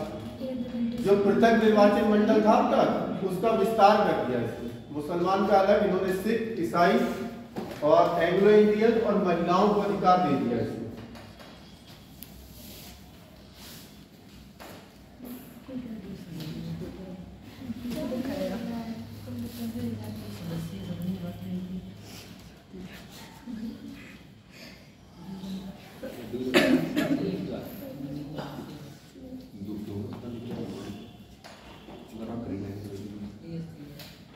तो जैसी आज लोकसभा है उस समय विधानसभा थी, जैसी आज राज्यसभा है तो राज्य परिषद, कोई भी जैसी संसद वैसी, इसी को विठल भाई पटेल बने थे अध्यक्ष।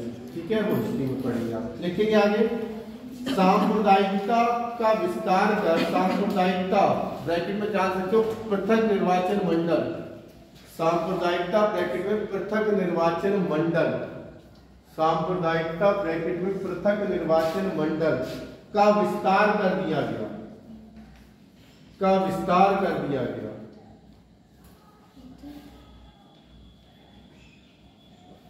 सिख, ईसाई, एंग्लो इंडियन महिलाओं को मताधिकार दिया गया। सिख, ईसाई, सिख कौमा ईसा क्या रह गया,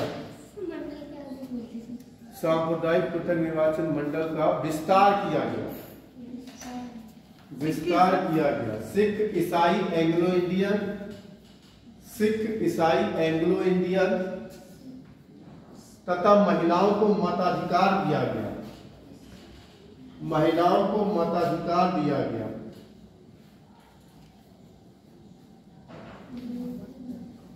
महिलाओं को मताधिकार दिया गया। लिखेंगे प्रत्यक्ष चुनाव प्रणाली अपनाई गई। अगली लाइन देखना, प्रत्यक्ष चुनाव प्रणाली अपनाई गई, लेकिन वयस्क मताधिकार नहीं दिया गया।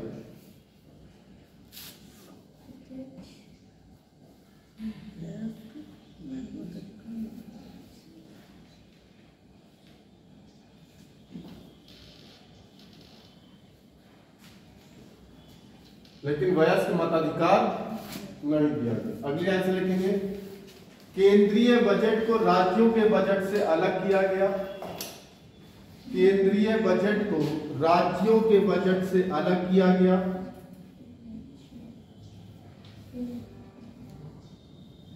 केंद्रीय बजट को राज्यों के बजट से अलग किया गया और राज्य विधानसभाओं को राज्य विधानसभाओं को अपना बजट बनाने के लिए अधिकृत कर दिया गया, अपना बजट बनाने के लिए अधिकृत कर दिया गया।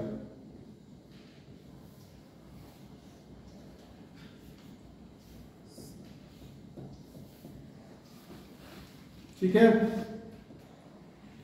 यानी राज्य अपना बजट अब खुद बनाएंगे। अगला, भारत सचिव की सहायता के लिए, अगला पॉइंट लिखेंगे, भारत सचिव की सहायता के लिए हाई कमिश्नर की नियुक्ति की गई, हाई कमिश्नर की नियुक्ति की गई, हाई कमिश्नर की नियुक्ति की गई।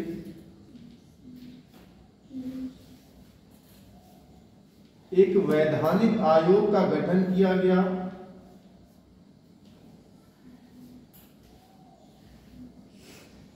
एक वैधानिक आयोग का गठन किया गया जिसका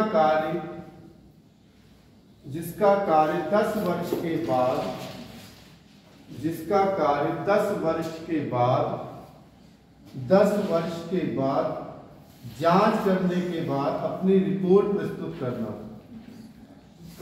10 वर्ष के बाद, सर जिसका कार्य 10 वर्ष के बाद, 10 वर्ष के बाद जांच के बाद रिपोर्ट पेश करना।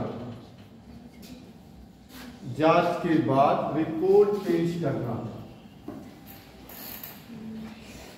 ठीक है।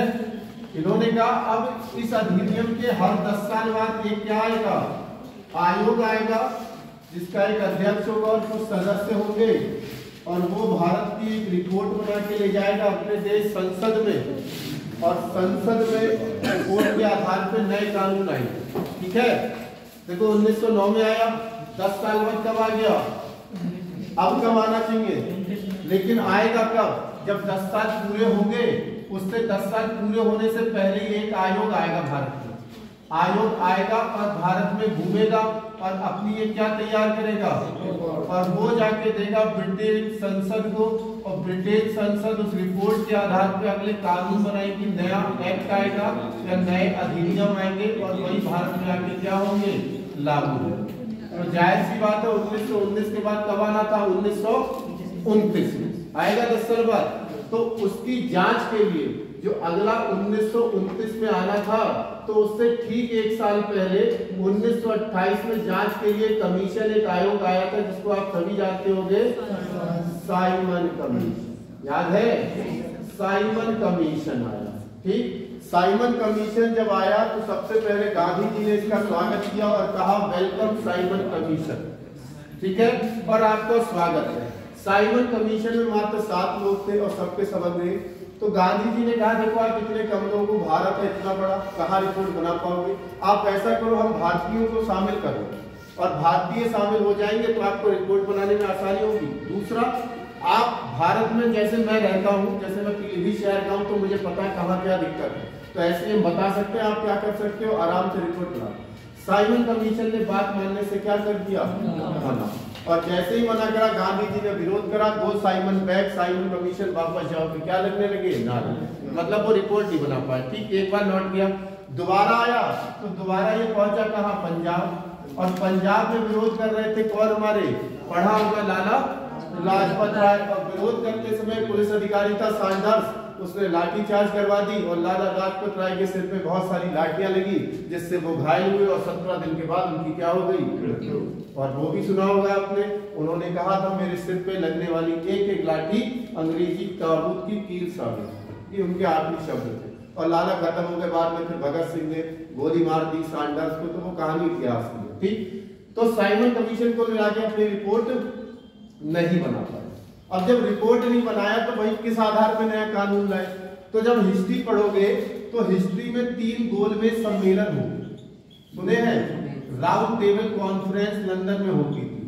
राउंड टेबल गोलमेज पढ़िए, भारत के नेताओं को बुलाएंगे और सब एक दूसरे की तरफ अंग्रेज और भारत वाले मुंह करके बैठेंगे और वहीं पे चर्चा करेंगे। मेनली बुलाना था गांधी जी को या कांग्रेस को। पहले गोलमेज सम्मेलन में 1930 वाले में गांधी जी पहुंचे ही नहीं, मतलब कांग्रेस की तरफ से कोई शामिल नहीं हुआ। अब एक चीज बताओ, ब्रिटेन का राजा बुलाए और अगर कोई व्यक्ति ना जाए तो उसकी कितनी बड़ी तौहीन है। और यही बात गांधी जी से कह दी। इरविन उस समय क्या थे, लॉर्ड इरविन ने भारत के वायसराय, इरविन तेरी नौकरी खत्म, अगर गांधी नहीं आए तो तुम जा। अब इरविन गांधी से कहना साहब मान लो, चले जाओ, मेरी नौकरी क्यों खाओ। तो वो गांधी जी बोले ठीक, मेरी कुछ शर्तें हैं, मान लो तो मैं चला जाऊंगा। और उसी को आप लोग पढ़ोगे, गांधी इरविन समझौता, गांधी जी की शर्तें मानी। उसी शर्त में एक शर्त ऐसी मानी थी जो भगत सिंह, सुखदेव, राजगुरु को फांसी होने से बचा सके। जो लोग बुराई करते हैं वो वहीं की चीज है। ठीक है, वो चीजें छोड़ो। तो अगले में गांधी जी पहुंच गए, 31 वाले में कांग्रेस की तरफ से पहुंच गए, लेकिन गांधी जी पहुंचे तो, लेकिन पूरा सम्मेलन ही नहीं करा, आधे रास्ते से ही उठ गए। आधे रास्ते से उठ के चलने लगे, तभी विंस्टन चर्चिल ने कहा था अर्जुन फकीर, और क्रिस मॉरिस ने कहा था, सॉरी मॉरिस नाम है उनका, उन्होंने क्या कहा था, देशद्रोही फकीर। क्यों कहा, गांधी से पूछा भैया तुम उठ के क्यों चले आए, बोले हम तो गए थे भारत की बात करने, यहाँ अजीब ढोल चल रहा। बोले एससी की बात बी आर अम्बेडकर कर रहे हैं, महिलाओं की सरोजिनी नायडू कर रहे हैं, पंजाबियों की संपूर्णानंद कर रहे हैं, मुस्लिमों की मुस्लिम लीग कर रहे हैं, यहाँ तो हम खुद बंटवारा करने का है। तो इस वजह से ये भी बेकार रहा। फिर 31, 30, 31, 32 तीनों गोल में सम्मेलन हो गए। तीनों में कौन पहुंचे थे? अंबेडकर के अलावा दूसरे कौन थे? यही प्रश्न आया था एसएससी में। तीनों गोल में सम्मेलन में बी आर अम्बेडकर के अतिरिक्त कौन पहुंचा? तो अच्छी अच्छी किताबों में नहीं लिखा, तेज बहादुर संप्रू, याद रखना जो भी गए थे, ठीक है। इसी रिपोर्ट, अब इन तीनों रिपोर्ट के आधार पे अगला कानून आएगा और वो सबसे अच्छा कानून था 1935 इंडियन गवर्नमेंट एक्ट या भारत शासन अधिनियम। ये आखिरी कानून मान लो, ठीक है। आप देखो, भारत से जो म्यांमार है, जिसे आज आप म्यांमार कहते हो या बर्मा कहते हो, वो इसी एक्ट के तहत अलग हुआ, पहले भारत का ही हिस्सा। और मेन चीज आरबीआई देखते हो, रिजर्व बैंक ऑफ इंडिया इसी एक्ट में बनी। और देखते हो जो द्वैध शासन प्रांतों में था वो कहाँ ला दिया गया? वहाँ देखते हो केंद्र सरकार, राज्य सरकार, वो व्यवस्था में कहाँ से? और पढ़ चुके हो यहीं पर स्थापना कौन से कोर्ट की हुई थी? फेडरल कोर्ट की, जो हमारा उत्तराधिकारी, सुप्रीम कोर्ट का उत्तराधिकारी कौन था? ये सारी बेहतरीन चीजें किसमें है? और ये सब उन्हें कॉपी कर रहे हैं। अरे आरबीआई तो आज भी चल रही है, केंद्र में द्वैध शासन आज भी चल रहा है, फेडरल कोर्ट का नाम ही तो बदल दिया सुप्रीम कोर्ट, चल तो आज भी रहा, ठीक है। तो आखिरी अधिनियम आ गया कौन सा? 1935 अधिनियम डाल दीजिए, 1935 भारत शासन अधिनियम। यही चीजें लिख लीजिए। भारत से म्यांमार अलग हुआ, रिजर्व बैंक ऑफ इंडिया की स्थापना हुई, केंद्र में द्वैध शासन लगाया गया और फेडरल कोर्ट की स्थापना हुई।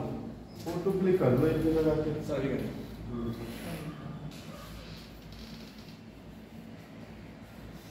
अपने नाम से लिख लो।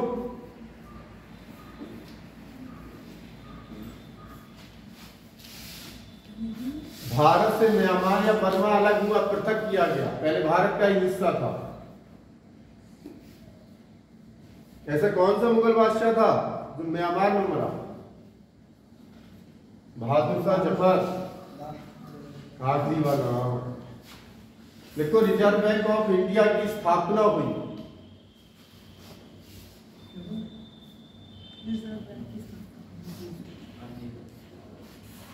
रिजर्व बैंक ऑफ इंडिया की स्थापना हुई, केंद्र में द्वैध शासन की शुरुआत की। ऐसे देखो, यहाँ पे ये वाली लाइन ऐसे लिखना, प्रांतों में द्वैध शासन समाप्त कर केंद्र में द्वैध शासन लगाया गया। प्रांतों में द्वैध शासन समाप्त कर केंद्र में द्वैध शासन लगाया गया।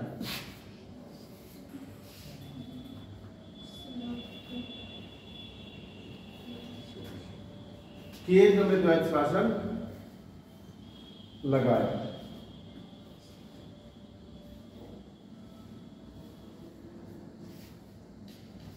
आज देखो, फेडरल कोर्ट की स्थापना की गई, संघीय न्यायालय, हिंदी में संघीय न्यायालय। और ये हम न्यायपालिका में पढ़ा चुके हैं कि हम उत्तराधिकारी इसी के, उत्तराधिकारी इसी के, हम लोग काय के उत्तराधिकारी हैं? फेडरल, जो हमारा सुप्रीम कोर्ट है, किसका उत्तराधिकारी है? फेडरल कोर्ट का ही उत्तराधिकारी। सबसे बेहतरीन, हमने देखो ध्यान करो, जब हमने वो पढ़ाया था आपको टॉपिक शुरुआत में, भारत के स्रोत, तो हमने बताया था सबसे ज्यादा एहसानमंद हम किस अधिनियम के हैं? हमने बताया था 200 से ज्यादा आर्टिकल हमने यहीं से कॉपी करे। हमने मेन 3, 4, 5 चीजें बताई आपको, लेकिन आप सोचो कितना ज्यादा अच्छा होगा कि हम वहां से क्या करिए, कॉपी पे कॉपी करें। याद रहेगा, ये आखिरी अधिनियम था। हालांकि इसके बाद एक और आया था 1947 में भारत स्वतंत्रता अधिनियम, जिसके तहत भारत को क्या किया गया? स्वतंत्र किया गया। याद रहेगा, ठीक है।